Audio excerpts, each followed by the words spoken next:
Hello, Miss Williams. How are you doing? Not that well. Not that well? Yeah. Well, we're gonna get you better. My name is Lenz Moyson. I'm a student of physical therapy here at Florida A&M University. And today we're just going to be generally assessing you, see what's wrong, and see if I can help you. Okay. Now, I know you just had a right ACL surgery, this injury, and you had a surgery for it this morning. Can you put any weight on it? No, sir. Okay, well, that's okay. Well, you can just keep it like that. The first thing I'm going to do is I'm going to take your vital signs. Is that fine? That's okay, sir. Do I have permission to touch you? Yes, sir. All right, great. Okay, so we're going to be taking your temperature, your blood pressure, your pulse, and your breaths per minute, right? The first thing I'm going to do is take your temperature with my temporal thermometer. Boom, here's the thermometer. We're going to put it to the side of your head. Beep. Okay, 98.6 degrees. This is a good standing. If you were above 99, we would think you would have a fever. We'd have to run more tests. If you were too low, below 97, you might be shivering, and that would be a cause of concern. Now I'm gonna go ahead and take your blood pressure. Let me get my blood pressure cuff. Can you roll up your right sleeve, please? Yes, sir. Thank you so much. Boom. Put that here. Okay. Get my stethoscope.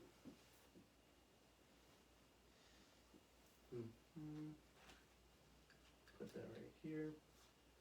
Now this might get a little tight, but you'll be okay. Okay. Let me know if you're not feeling well. Yes, sir. I got it. Okay. Okay.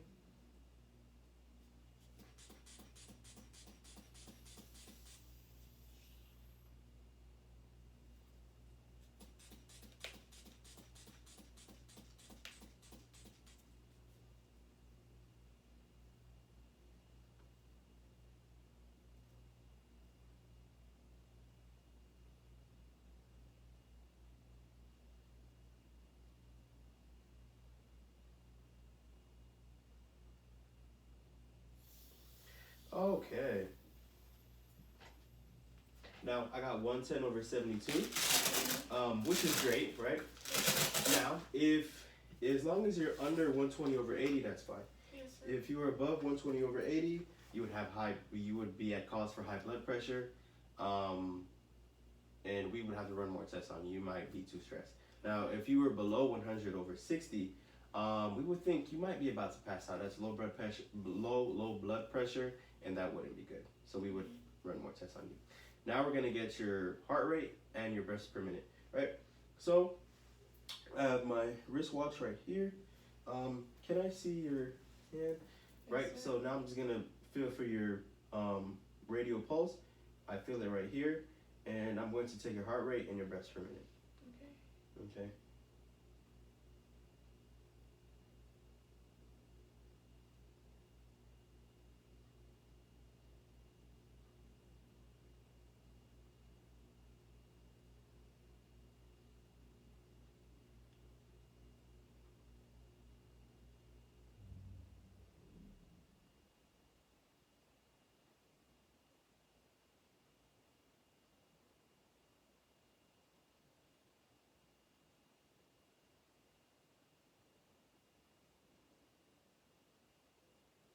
Okay, thank you.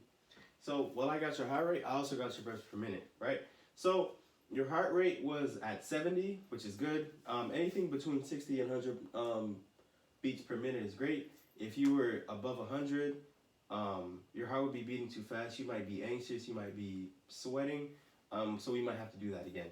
If you were below 60, you might be at cause of passing out. Your blood isn't circulating around your body fast enough. So we might have to run more tests. Now I also got your breaths per minute. Your breaths per minute was about 16, which is great, right? Anything between 12 and 20 is good. If it's above 20, you'd be hyperventilating, right? Breathing too hard. You might think you just exercised or something. We'd have to calm you down and run the test again. If it was below 12, again, you might be at risk for passing out. So your vital signs seem fine. Do you have any questions? Oh, no, sir. Great. Okay, now, next what you're gonna do is I understand that you cannot put any weight on that right leg, right? So the assistive device that we're going to use for you today is crutches, right? Okay. So we're gonna use crutches for you, and the gait that we're gonna use, the gait pattern that we're gonna use is a 3-point gait pattern, which basically means, so there's 3 points, one crutch, right, the left crutch, the right clutch, the right crutch, and your left foot, right? Okay. 1, 2, 3. The way you would move around, right, is you would put, so you can't put any weight on your right leg, so that would be up in the air, right? So you would put the crutches in front of you, right, and you would swing through, right? Okay. Crutches in front, swing through, right? So that's all. Crutches in front and swing through. So also have to teach you how to stand up with them, right? Now, the way you would stand up with the crutches is, I know you can't even put your right leg on the floor. Okay. So what you would do is you would put the crutches, you put the crutches on your weak side, right? So you put the crutches on your weak side, put them both on your weak side, right? And holding both the handles and holding your wheelchair, right? So, because this is a wheelchair, it's locked and everything, right? You would basically push off the bed, push off the wheelchair with your left arm, right? And push with your right arm. You would stand up, right? And then you would take one crutch and you put it on this side, and now you're ready, right? So that would be sit to stand, right? Now, if you want to go from stand to sit, right, what you would do is everything in reverse, right? So you would take the crutches, you would put it back on the right side, right? You would reach back. You would make sure that your legs touch your wheelchair, right? You would reach back with your left hand, right? And then you would just sit back, right? And as you can see, my right foot never touched the floor at any point, right? Yes, sir. So that's how you would do sit to stand to sit. Do you have any questions on that? No, sir. Okay, great. Thank you. So I taught you the gait pattern, 3-point gait. I taught you how to sit to stand, back to sit, right? Now I'm just gonna explain some precautions that you have to take with stairs, right? So I'm gonna teach you how to take stairs, up and down stairs. Sorry, take crutches up and down stairs, up and down a curve, and up and down a ramp, right? Okay.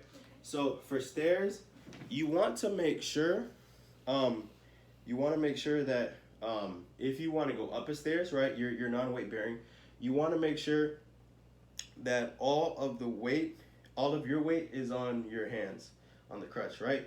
You would hop up with your good foot, right? Hop up with your good foot, Yes, sir. and then the crutches and your bad foot would go in unison, right? Okay.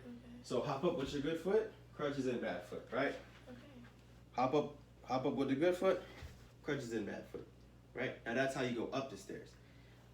The way you would go down the stairs now is you would put the crutch first, right? And your right leg isn't touching the floor anyway, but you would put the crutch first, right? And then you would hop down, right? So crutch first, hop down, crutch first, hop down, right? An easy way to remember this is up with the good, down with the bad, right? So up with the good leg first. So go up the stairs, down with the bad leg first, go down. Okay. Okay, cool. So almost forgot. The way you measure the crutches to see if they're right for you, because all crutches are adjustable. How tall are you? 5'8". Okay, that's great. Right, so usually there's like a measure on the stairs for height, so you would just put 5'8" in both. However, if you don't see that, when you stand up, you have to see if you can fit 3 fingers in between your armpit and the top of the crutch, right? Then it fits. You also make sure if there's a slight bend in your elbow, at the way that you grab the handle, that's also a good measure to show that the crutches fit. Okay. Do you have any questions on crutch fitting? No, sir. Great. Next, we're gonna go over.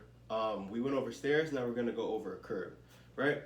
So sometimes, we all have to go up curbs. We all have to go up curbs sometimes, right? So it'll be the same thing. You would basically, so you have both the crutches.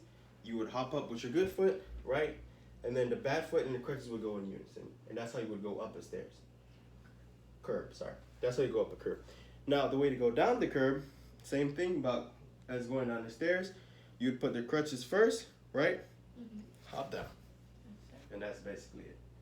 Any questions on the curb? No, doctor. All right, great. Now last, we're gonna go up and down a ramp, right?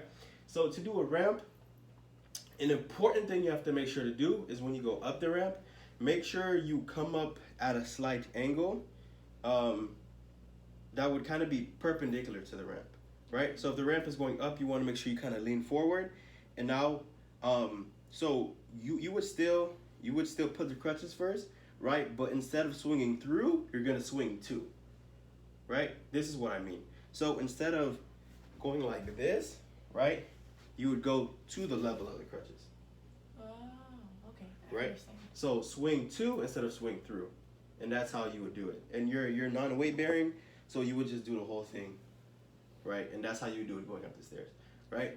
Now that you're up, the way you would go down the stairs is, you have to make sure now you're leaning back, right? Because you don't want momentum to push you down the stairs, right? You don't want to be leaning like this because then you might fall. So you want to make sure you're leaning back, right?